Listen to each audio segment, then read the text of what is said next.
আসসালামু আলাইকুম। জিলহজ মাসের চাঁদ দেখা গিয়েছে, অর্থাৎ আজকে থেকে জিলহজ মাস শুরু। এই জিলহজ মাসের প্রথম 9 দিনের বিশেষ আমল রয়েছে। আমরা ছোটোবেলা থেকে বিভিন্ন ওয়াজ মাহফিলে এগুলো শুনে আসতাম।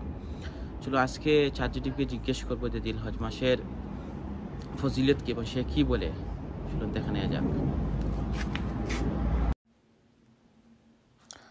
চার্জিটিপি ওপেন করলাম।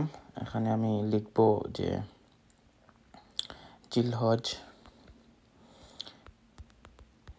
জিলহজ মাসের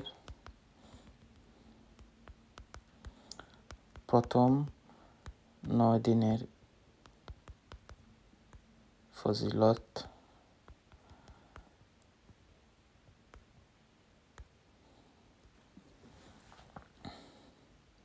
এই দেখেন এখানে অনেক কিছু চলে আসছে। প্রথমে আমি পড়ে নিই যে জিলহজ মাসের প্রথম 9 দিনের ফজিলত ইসলাম ধর্মে অত্যন্ত গুরুত্বপূর্ণ বরকতময়। ওই দিনগুলোতে ইবাদত বন্দেগী, তওবা, দান, সদকা ও ভালো কাজের অশেষ সওয়াব রয়েছে। নিচে সংক্ষিপ্তভাবে 9 দিনের ফজিলত তুলে ধরা হলো, যা আপনাকে তারপরে যে জিলহজের প্রথম 9 দিন বরকতের সোনালী সময়।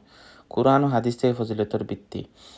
আল্লাহ ওই দিনগুলোর শপথ করেছেন। সূরা ফাজর আছে, যেখানে বলা হয়েছে ওয়াল ফাজরি ওয়া লায়ালিল আশর, অর্থাৎ শপথ ফজরের এবং 10 রাতের।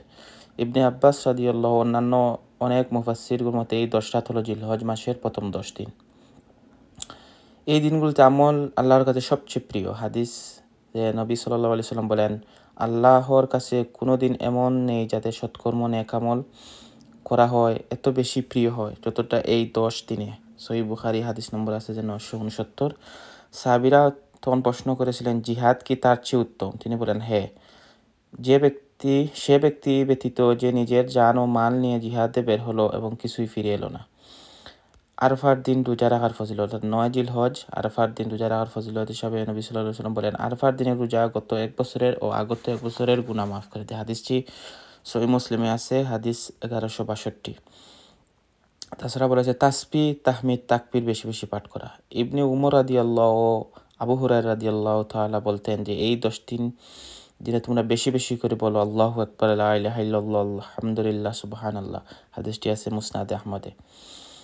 এই 9 দিনের একটি বিশেষ আমলের কথা বলা হয়েছে যে নামাজে যথাসময়